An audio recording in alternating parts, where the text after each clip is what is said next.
Canadians are hungry for Parliament to pass today's common sense Conservative motion that the House call on the government to immediately repeal the carbon tax on farmers, First Nations, and families. When I say they are hungry for us to pass this motion, I mean it literally. Here are the facts. 2 million Canadians used a food bank in a single month in Canada. Since 2016, there's been an 82% increase in the number of workers in Ontario using food banks. A single mother of 2 in Sydney, Nova Scotia said, quote, "Well, this month I had to choose between eating and heating. My kids are getting fed, but my house is freezing."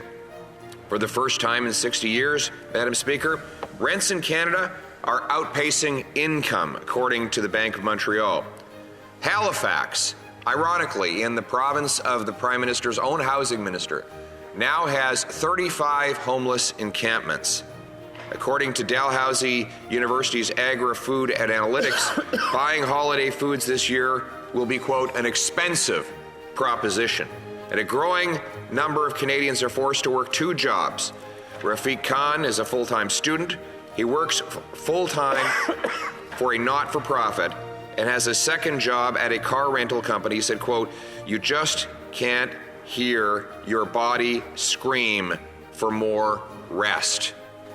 His body screams for rest, Madam Speaker. I see, as I travel this country, the young, emaciated, working-class people who clearly have lost weight, who have black bags under their eyes from fatigue. I bump into them in airport lobbies at 11 p.m. as they tell me that they're entering their 16th or 17th hour of work on that day, not because they're squirreling away for a down payment on a home. They've long given up on that.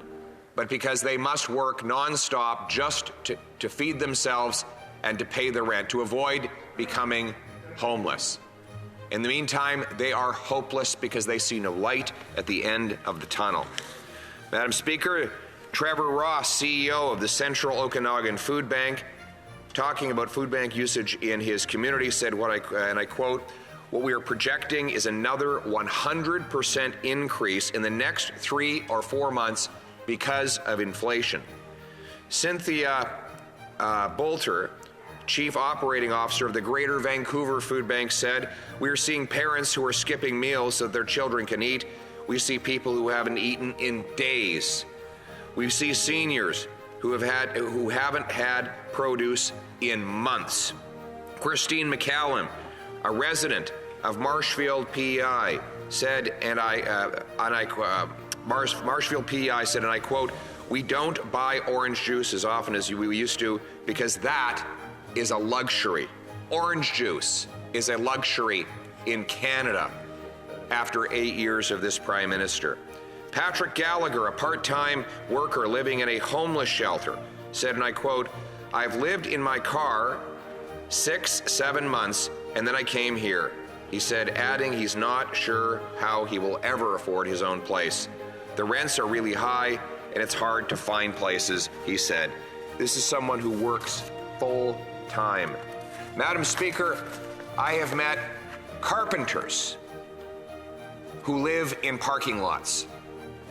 And when we have an economy where the people who build our homes cannot afford to live in them, it is a fundamentally unjust system and something must change. Indeed, Canadians are hungering, literally hungering for that change. Now, this is life. This is life after 8 years of Justin Trudeau and the Liberal government. I withdraw the Prime Minister's name. After 8 years of this Prime Minister, this is the misery that Canadians are living. This is 8 years after he promised he would help the middle class and those working hard to join him. Remember those people? You don't hear about them anymore. No, now that he's got their votes, he doesn't need to worry about them. The reason he would never mention the middle class and those working hard to join is because obviously the whole nation would break down into simultaneous laughter and tears both hilarity and tragedy at the irony that this man would talk about the middle class after he robbed them of the birthright in Canada, that you could own a home if you worked hard, that you could nourish your family with good food. These were things we took for granted 8 years ago. Now, these are things onto which Canadians are forced to desperately cling. And what is the Prime Minister's promise now? To quadruple the carbon tax on the farmers that feed our people.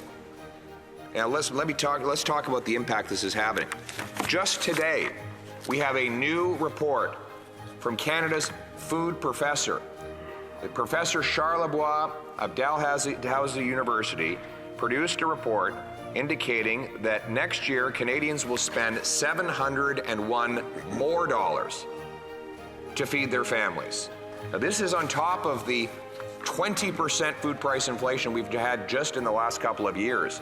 Next year, the average family of four will need to spend $16,297 to feed their children and themselves. Projections from this report indicate that for the coming year, food inflation will be between 2.5 and 4.5% on top of the pre-existing food price increases. Now, Liberals will say, oh, well, inflation is coming down. Prices are going up. The 20% increase in the cost of food is not going away. The 2 to 4% increase that will come this year will be compounded on top of the previous increases. The Prime Minister said, well, he might be quadrupling the carbon tax on farmers and truckers who bring us our food, but don't worry, he's having meetings with CEOs of grocery chains. Well, clearly it hasn't worked because food prices continue to go up again after the dozens of promises that he would make food more affordable. I'm going to read from this report again.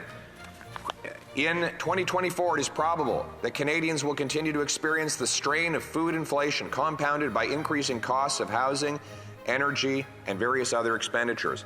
Canadians are facing stricter budgets as they contend with higher costs of living as rents continue to increase. Interest rates have risen and household debt is up. Food and beverage retail data show that between 2022 and 2023, Canadians reduced the amount they spent on food and beverage retail by 3.26%. They're eating less. They're paying more to eat less. So they're having to cut back on their nutritional budgets. They're buying less nutritional food.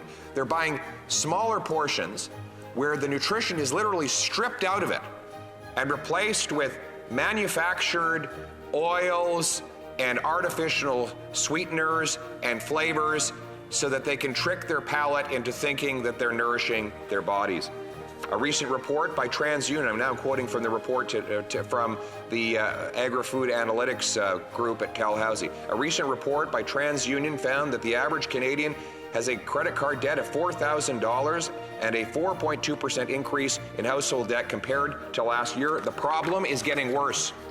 Madam Speaker, that increase in household debt is on top of the fact that Canada already has the highest household debt in the G7 by a country mile. No one else is even close. We now have approximately $1.80 in debt for every dollar in household income. And all of that debt is rolling over into higher interest rates, which this Prime Minister's deficits have caused. I quote the report further. Food prices are not the only increase in expenses that Canadians are facing, as other commodities are still feeling the effects of inflation. And household expenses like rent and utilities are also increasing year over year. The last 2 months have been the fastest months of increase in the rent. And the Prime Minister's plan, after having caused all this misery throughout 8 years, and I will be sharing my time with the member for Haliburton, Kawartha Lakes, Brock, who comes from a farming community. The Prime Minister proposes to quadruple the carbon tax on the farmers who make the food and the truckers who ship the food. Conservatives are going to fight tooth and nail to stop this Prime Minister from getting on his surfboard and leaving this place until he agrees to pass our common sense proposal to axe the tax on farmers, First Nations, and families heating their homes. Can the Prime Minister put his ego and his ideological obsessions aside so that Canadians can feed themselves this Christmas. It's common sense of the common people united for our common home.